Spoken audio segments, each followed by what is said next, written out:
I never thought I'd be one of those people.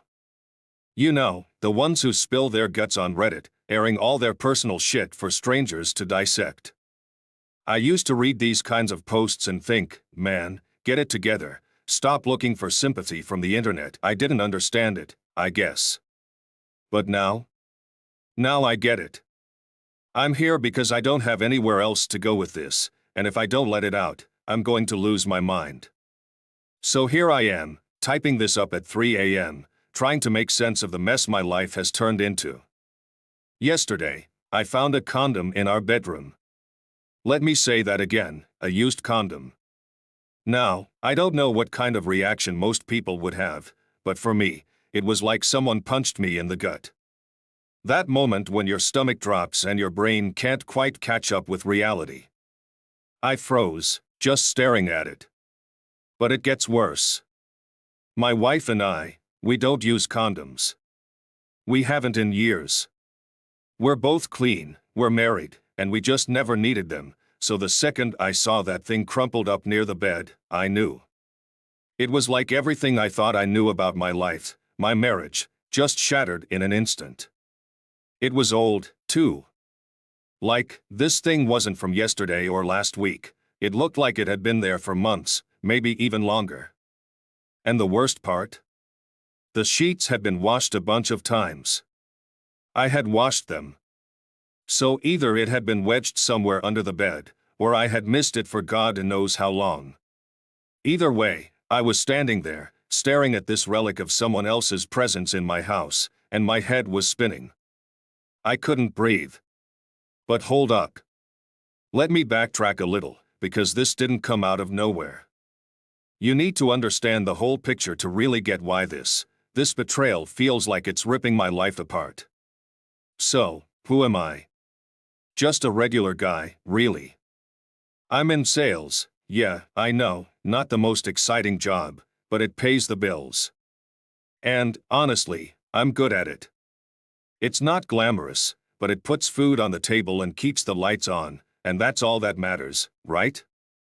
I spend a lot of time on the road, meetings, conferences, and late-night phone calls. It's stressful, sure, but I've always felt proud of what I do because I'm doing it for my family. Everything I've ever done has been for them. I've been busting my ass for years, making sure we're comfortable, making sure my wife and kids have everything they need. I'm not some absentee dad, though. I'm not one of those guys who checks out of family life and hides behind his job. I'm there. I've always made time for my girls.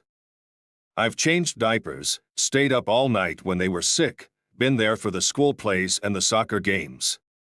I'm present, and I thought I was doing a damn good job. Then there's my wife. Let's call her Kate. She's the kind of woman people notice. Beautiful, put together, smart. When we first met, she was everything I wanted. She lit up a room, made me feel like I was the only person in the world when she looked at me. And for a long time, I thought we had something real, something solid. We'd been through a lot together, years of trying to start a family, the highs and the lows, the waiting, the doctors, the tests. God, I can't even count how many doctors we saw, how many times we walked out of those appointments with our hearts crushed. We couldn't conceive. For a while, it felt like it was tearing us apart. Sex became this mechanical, joyless thing. It wasn't about love or connection anymore. It was all about trying, hoping, and then being disappointed. The frustration built up. I remember one fight. We'd just gotten the news that another treatment hadn't worked, and she turned to me, eyes blazing, and screamed, "Maybe it's you. Maybe you're the reason we can't have a baby." It was like a dagger to the heart. We were both hurting, but she lashed out, and I didn't know how to respond. I just stood there, taking it. But then, one day, it happened. She called me at work, crying, and I thought something was wrong. My heart was in my throat when I picked up the phone, but then she said it, she was pregnant. I can't even describe the feeling. It was like this wave of relief and joy and disbelief all at once. After years of trying, of heartbreak, we were finally going to have a baby. Our first daughter. 2 years later, it happened again. Another miracle. Our second little girl. I thought we'd finally made it. I thought we were good. I was the happiest man in the world. My girls were everything to me. Kate was everything to me, or so I thought. Looking back now, there were signs. Little things. I ignored them, brushed them off because I didn't want to see it.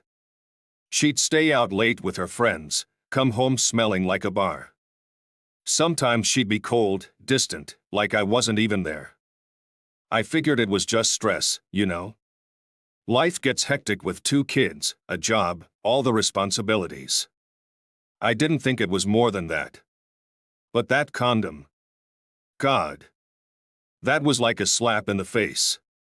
Now I'm sitting here, replaying everything in my head, trying to figure out how I missed it. Trying to piece together all the little clues, all the moments where I should have known something was wrong. And I'm pissed. I'm beyond pissed. Because she didn't just betray me, she betrayed our family. She tore apart everything we built together. Let me take you back to the moment when I found the condom. You'd think I'd march straight to Kate and demand answers, right? That's what most guys would do. Storm into the kitchen, throw it on the table, and say, "What the hell is this?" But I didn't. I couldn't. I wasn't ready for that kind of confrontation yet. Because let's be real, what happens after that? She denies it, or she admits it, and then what? A huge fight, accusations flying, maybe a tearful apology, maybe more lies, and I still wouldn't know the truth. So instead, I pocketed the damn thing, took a deep breath, and went about my day like nothing had happened. I don't even know how I managed to keep it together. My stomach was churning the whole time, my head spinning. Every time I looked at her, it felt like I was looking at a stranger. How long had this been going on? Who was it? How many times? My mind was racing, running through every possibility, every detail I'd missed. But on the outside, I was calm. I was casual. I was trying to act like everything was normal, which, honestly, was the hardest thing I've ever done. The kids were running around, demanding attention, and Kate was just herself. Laughing, texting on her phone, making dinner plans like nothing was wrong. Like she wasn't hiding some massive secret from me. A few days went by. I thought maybe I'd break, maybe I'd just lose it and confront her. But no, I decided I had to be smarter than that. I needed proof. I needed something concrete before I turned our whole life upside down. And that's when I made the decision I was going to hire a private investigator. It felt ridiculous at first, like something out of a cheap movie. I'd never even considered doing something like that, never thought I'd be the guy creeping around behind my wife's back. But, hell, she'd already done that to me, hadn't she? So, I started searching online, reading reviews, trying to find someone who could help me figure out what was really going on. A couple of days later, I found this agency that seemed legit, discreet, professional, the kind of place where they don't ask too many questions. I walked into the office, trying to play it cool. The guy I met, let's call him Dave, looked exactly like what you'd expect from a private investigator, mid-50s, thinning hair, suit that had seen better days, and this bored expression like he'd heard my story 1,000 times before. He didn't ask for details right away, just listened as I explained the basics. Told him about the condom, about how things had been weird between us lately, about how I needed to know if she was cheating. His response? Just a quick nod and a grunt, like this was just another Tuesday for him. The price, though? That wasn't just another Tuesday. It was steep, way more than I expected. But at that point, I didn't care. What was money compared to my peace of mind? Compared to the truth? I handed over my credit card, no hesitation. We set everything up, surveillance, tracking, the works. I remember walking out of that office feeling, I don't know, numb, relieved, scared, probably all of those things. It felt like I was about to open Pandora's box, and whatever came out was going to change my life forever. After that, things got weird. It was like living two lives. During the day, I'd go to work, come home, and pretend everything was fine. I'd sit down with the kids for dinner, ask them about their day, make jokes like I always did. But every time Kate walked into the room, I'd get this knot in my stomach. I kept wondering where she'd been, who she'd been talking to, if she was sneaking out to see him while I was at work. I started paying attention to little things, how often she'd check her phone, how long she'd be in the shower, if she was wearing perfume more often. But I couldn't act on any of it. I had to wait for Dave to come back to me with answers. Then, something happened that threw me for a loop. I was due for my routine health checkup. Nothing serious, just the usual checkup I do every couple of years. You know, blood tests, cholesterol, blood pressure, the whole deal. But this time, with everything going on in my head, I decided to add one more thing to the list, something I'd never considered before. I asked to have my sperm checked. Now, before you think I'm crazy, let me explain. With everything happening, this thought just popped into my head. I couldn't shake it. I'd been stressed, paranoid, replaying all these scenarios in my head, and something just didn't sit right. Call it intuition, call it whatever you want. But I needed to know for sure if there was something else I should be worried about. So I told the doctor, hey, let's run a sperm count test too, just to check. A week later, I got the call. The doctor wanted to go over the results in person. That's never a good sign, right? I was already on edge when I walked into his office. He sat me down, gave me that "this is going to be difficult" look, and I braced myself. But nothing could have prepared me for what he said next. Your sperm count is 0. I stared at him, trying to process the words. It didn't make sense. I have 2 kids. What was he talking about? He explained it to me, slowly, like he was talking to a child. Apparently, I have some rare condition that makes it impossible for me to father children. I've always been infertile. Always. It wasn't something that developed over time, it's just how I've been from the beginning. The girls, my girls, they can't be mine. I don't even remember how I got home that day. My mind was just gone. Blank. Numb. I couldn't think straight. I sat in my car for what felt like hours, trying to wrap my head around the fact that everything I thought was true about my life was a lie. I'd been living a lie for years. The kids I loved, the kids I raised, they weren't mine. The wife I thought I knew, she'd been lying to me the whole time. And the worst part? I didn't even know how long this had been going on, how many years of my life had been built on this lie. What the hell do you even do with that? How do you walk back into your home, sit down at the dinner table, and look at your wife and kids without breaking down? How do you live with the knowledge that your entire life has been built on someone else's deceit? I didn't know what to do. I still don't. After that doctor's appointment, I couldn't stop thinking about it. The fact that I was infertile, it just wouldn't leave my head. I spent days walking around in a fog, going through the motions, pretending like everything was fine, but on the inside, I was falling apart. I mean, what the hell was I supposed to do with that information? I couldn't confront Kate yet, I needed more. I needed proof, something concrete. The condom had been the first sign, but now I had to know for sure. So, while Kate was at work one day, I did something I never thought I'd do. I ordered DNA tests for myself and the kids. I know, it sounds insane, but at that point, what choice did I have? I had to know the truth. I waited until she left the house, then I went into the bathroom and swabbed my own cheek. After that, I grabbed the girls' toothbrushes, something they'd never think twice about, and swabbed them too. My hands were shaking the entire time. I felt like a damn criminal, sneaking around my own house, but it had to be done.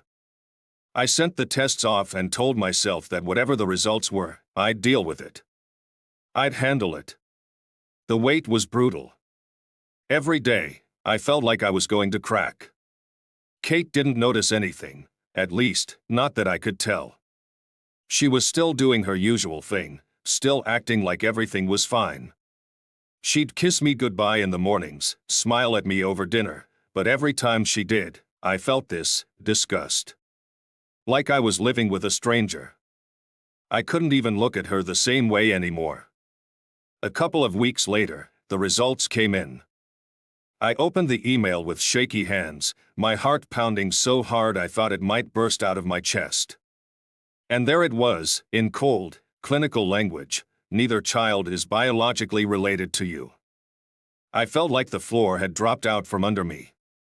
I just sat there, staring at the screen, trying to process what I was seeing. Not one, but both of my girls weren't mine. Years of memories, moments, smiles, they all felt fake now. It was like the universe had played some sick joke on me.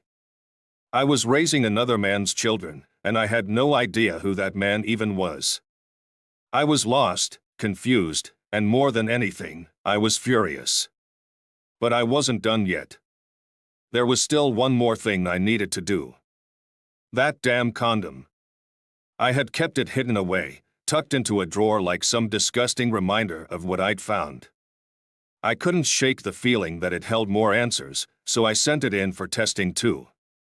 I needed to know whose it was. I had no idea if it would work, if there'd be enough left on it to get any results, but I had to try. A week or so later, I got the results back. And you won't believe it, the DNA from the condom matched the father of the children. The same guy who had been with my wife had fathered both of my girls. This wasn't some one-night fling. This had been going on for years, probably since before our first daughter was even born. The realization hit me like a truck: I was the third wheel in my own damn family. I had been raising another man's children, working myself to the bone to support someone else's legacy. The rage. I can't even describe it. Right around that time, the private investigator I'd hired got in touch. At first, I figured he'd caught her in the act, maybe found something concrete that I could use against her. But what he told me was even stranger. We didn't catch her meeting anyone, he said, but we did manage to access one of her social media accounts. You're gonna want to sit down for this. They'd hacked into her private messages. Yeah, I know, it's illegal, but at this point, I didn't care. What they found was disturbing. Tons of messages, long threads of conversations, all with one guy. And not just any guy, our neighbor. Let's call him Matt. Now, Matt had always been around. He was one of those guys who'd chat with you at the mailbox, offer to help if you were doing yard work, that kind of thing. He wasn't exactly a close friend, but we were friendly enough. He'd come over for barbecues, had a few beers with me on more than one occasion. Harmless, I thought. Harmless until now. The messages between them were strange, flirtatious at times, but mostly just secretive. Like they were planning things together. He'd send her messages like, "Can't wait for our next time," or "Make sure he doesn't find out." And she'd reply with things like, "He's so clueless, it'll be fine." There were photos too, nothing explicit, but enough to make my skin crawl. They'd been sneaking around behind my back, playing me for a fool. And here's the kicker: Matt was always around. He'd helped me fix my car once. He'd watched the kids when we went on date nights. He was there the whole time, right under my nose. The guy who was screwing my wife and fathering my kids had been hanging out at my house, drinking my beer, shaking my hand like nothing was going on. I didn't know what to do with all this information. I felt like I was going to explode, like I was teetering on the edge of something dangerous. The DNA results told me one thing: the father of my children was the same guy who had been with my wife. But was it Matt? Was he the one? Or was there someone else? How long had this been going on? I had to find out the truth. But how? How do you walk up to a guy who's been living next door to you for years, look him in the eye, and ask, "Are you the father of my kids?" How do you confront your wife, knowing she's been lying to you for years, and get her to admit everything? I didn't know what my next move was. All I knew was that the truth was out there, and I was going to get it, one way or another. After everything I'd learned, I was done playing nice. I had to know for sure if Matt was the father of my kids, and there was only one way to do it. But I couldn't just march up to him and demand a DNA sample. No, that would tip him off. I had to be smart about it, careful. So, I came up with a plan, and it started with my car. My car had been making this weird noise for a while, something with the engine. Normally, I'd fix it myself, but this time, I decided to use it as an excuse. I called Matt, asked him if he could come over and take a look at it with me. He agreed, of course, why wouldn't he? I was the clueless neighbor, the guy he'd been screwing over for years, and he probably thought nothing of it. When he showed up, it was all casual, just two guys working on a car like always. I grabbed my toolbox and we got to work, chatting like nothing was wrong. But the whole time, my mind was racing. I could feel the tension in my chest, my hands sweating as I passed him tools, pretending like I wasn't plotting something. After about 20 minutes, I made my move. I handed him a screwdriver, and as he reached for it, I accidentally slipped and grazed his hand with the edge of a sharp tool. It wasn't much, just a tiny cut, barely enough to bleed. He didn't even flinch, just laughed it off. But for me, that tiny wound was everything. A few drops of blood appeared on his skin, and I knew it was enough. "Shit, man, sorry about that," I said, acting embarrassed. I handed him a rag, watching as he wiped the blood off his hand, completely unaware that I had just gotten exactly what I needed. We finished up with the car, and I thanked him, trying to act as normal as possible.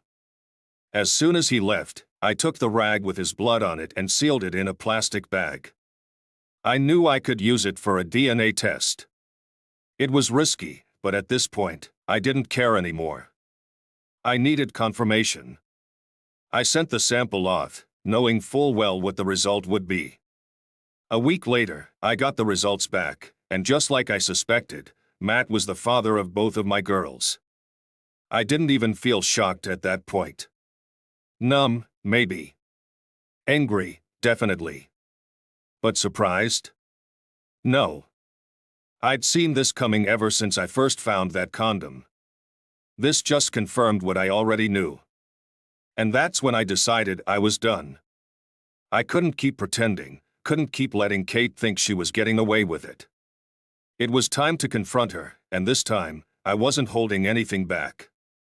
I came home early that day, earlier than usual, and found Kate in the kitchen, scrolling through her phone like always. The kids were playing in the living room, completely unaware of the storm that was about to hit. I didn't wait. I didn't hesitate. "Kate," I said, my voice cold and flat. "We need to talk. Now." She looked up, surprised by my tone. "What's wrong?" I walked over to the table, dropped the DNA test results in front of her, and crossed my arms. This is what's wrong." She picked up the papers, glanced at them, and her face went pale. She knew exactly what they were. "Where did you get this?"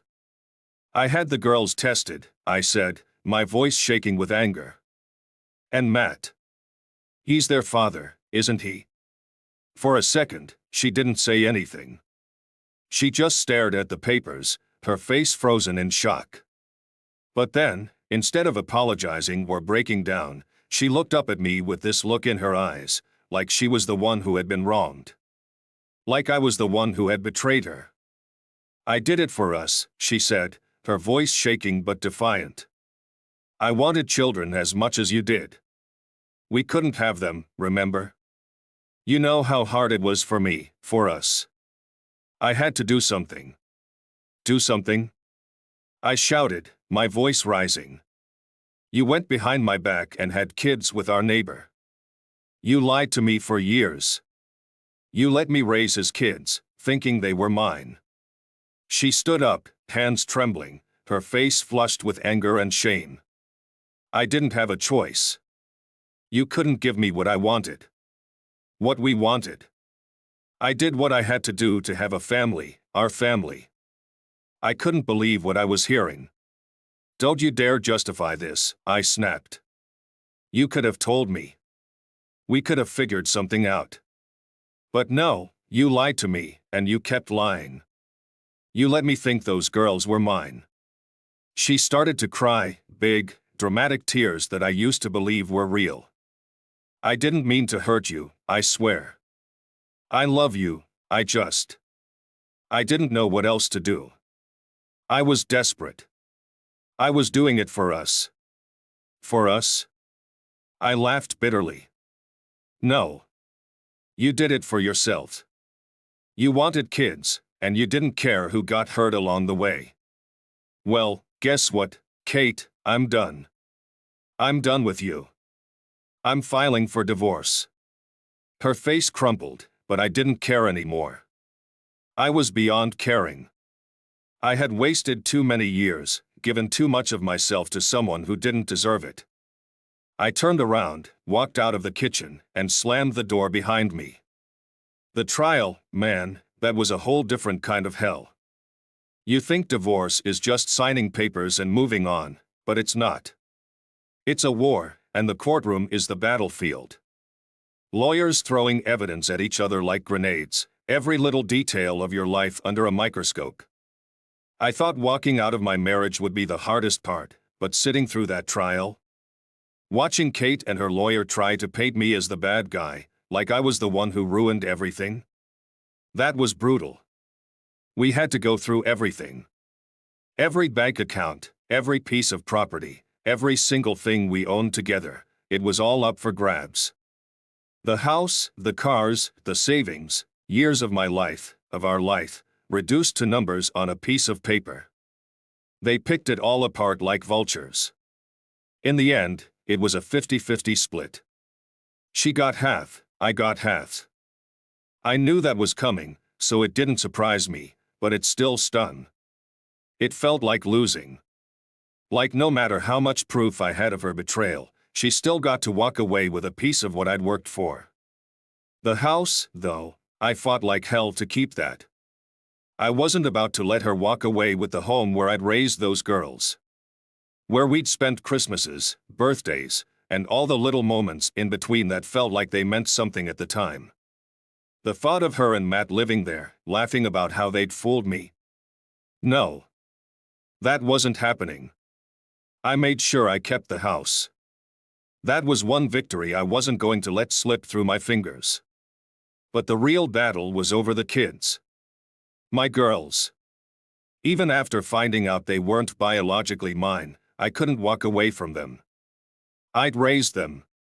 I'd fed them, held them when they cried, taught them how to ride their bikes. They were still my kids, even if they didn't share my DNA. I wasn't about to let Kate take them from me, not after what she'd done. Kate fought for custody, of course. She tried to spin this story about how she'd always been the primary caregiver, how she was the one who spent more time with them because of my job. Her lawyer made it sound like I was some absentee father, too busy with work to care about my own family. But that wasn't true, and I wasn't about to let them get away with that narrative. I had my own lawyer, and we came prepared. I had the evidence, the DNA tests, the messages from her and Matt, the proof that she'd been lying to me for years. The court couldn't ignore that. I might not have been their biological father, but I was the one who'd been there for those kids. I was the one with the stable income, the one who could provide them with the life they deserved. And the court saw that. In the end, I got full custody. Kate didn't stand a chance. The judge ruled that the girls would live with me, and Kate could have visitation rights.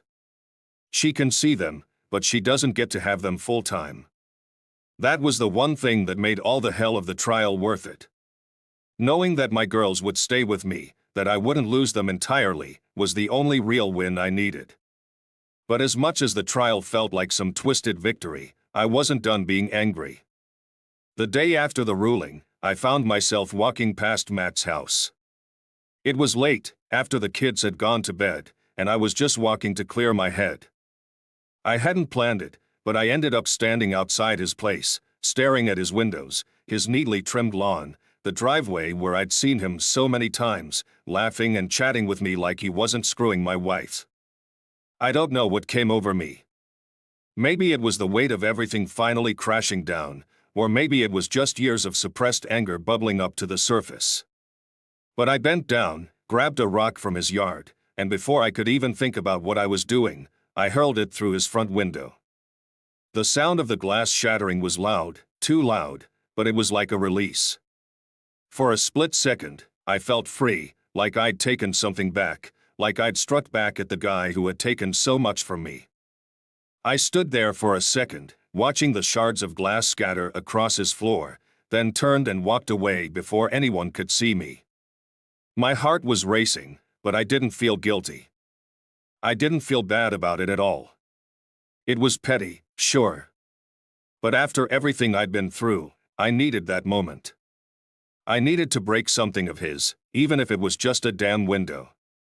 After that, I knew I had to get a grip on myself. I couldn't keep living with that kind of anger.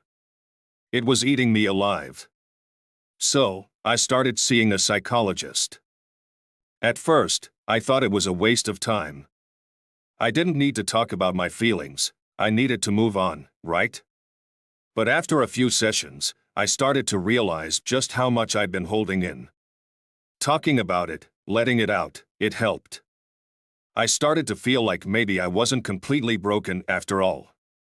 The psychologist, let's call her Dr. Lee, helped me figure out how to deal with the betrayal, the anger, the trust issues. We dug deep into the stuff I didn't want to face, the fact that I'd been blaming myself in some ways, thinking I should have seen the signs earlier, thinking I should have done something to stop it. She helped me understand that none of this was my fault. Kate made her choices, and I was just collateral damage. Over time, I started to feel lighter, I guess. Like I could breathe again. I wasn't constantly angry anymore. I still felt hurt, still felt betrayed, but it didn't consume me like it used to. Dr. Lee kept pushing me, helping me work through the mess in my head. And eventually, I started thinking about dating again. It's weird, putting yourself out there after something like this. The idea of trusting someone again. It feels almost impossible. But I started going on dates, nothing serious, just dipping my toe back into the water. I'd meet people, grab coffee, have casual conversations. But every time it started to get even remotely close to something real, that wall would go up. I couldn't help it. I'd start wondering, is she lying to me? Does she have some secret life I don't know about? It's like the betrayal with Kate left this permanent scar, and I don't know if I'll ever be able to fully trust anyone again. Dr. Lee says that's normal, that it'll take time. And maybe she's right. I'm trying, at least. Trying to open myself up again, to believe that not everyone's out to screw me over. But it's hard.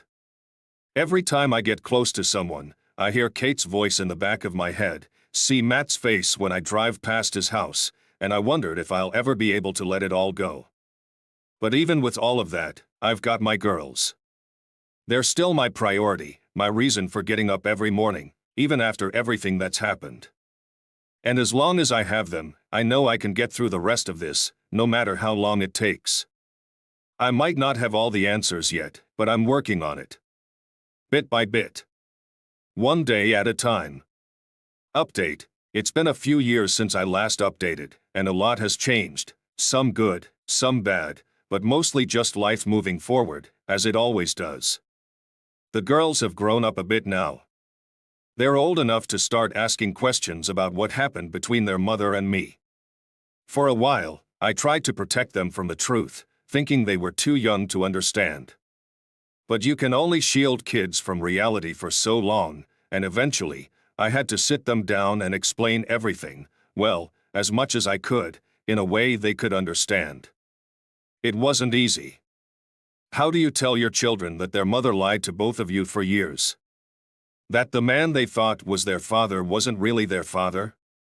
I kept it as simple and honest as I could, without getting into the ugly details, but they were old enough to piece together the bigger picture. And when they did, they made their own decision. They didn't want to see her anymore. I didn't push them either way. I let them decide, and while it broke my heart to see them hurt like that, I respected their choice. Kate, of course, tried to reconnect, tried to manipulate the situation like she always does, but the girls weren't having it. They don't trust her anymore, and honestly, I don't blame them. It's sad, but she made her choices, and now she has to live with the consequences. As for me, life's been different, but in a good way. I'm seeing someone now, a woman I met a couple of years back. Let's call her Emma. She's everything Kate wasn't: kind, honest, supportive. We're not living together yet. I'm still taking things slow, still working on those trust issues. But we've built something solid, something real, and for the first time in a long time, I feel like I have a future with someone. She's good with the girls, too. They adore her, and that's more important to me than anything else. We talk about moving in together eventually, maybe even getting married down the line, but there's no rush. We're happy as we are for now, and after everything I've been through, I'm okay with taking my time. I've learned the hard way that you can't force trust, and you can't rush healing. But I'm getting there, bit by bit. Oh, and here's an update that might surprise some of you. I heard Kate got remarried. It didn't last long, though. Not surprising, right? Word got back to me through mutual friends, and, well, I couldn't resist. I passed along all the information I had about her to her new husband. Everything: the cheating, the lies, the way she manipulated me for years. I didn't sugarcoat anything. I didn't do it to be spiteful, okay, maybe a little, but mostly, I felt like the guy deserved to know the truth, just like I would have wanted someone to tell me. And sure enough, after he found out, he left her. Not my problem anymore. I don't regret it for a second. She's gotten away with enough in her life, and I wasn't about to let her do it again to someone else. Looking back, I don't feel bad about any of it. No regrets. I did what I had to do to protect myself, my kids, and even that poor guy who almost got trapped in her web. And for those of you who supported me through all of this, who gave me advice and encouraged me to keep going when things were darkest, I can't thank you enough. You kept me sane. You reminded me that there was light at the end of the tunnel, even when I couldn't see it myself. So, here I am. The girls and I are doing well. I've got a solid relationship with Emma, and life feels hopeful again. It's not perfect, but it's good. And sometimes, that's enough. To anyone reading this who's going through their own version of hell, keep pushing. It gets better. It takes time, but it gets better. Trust me.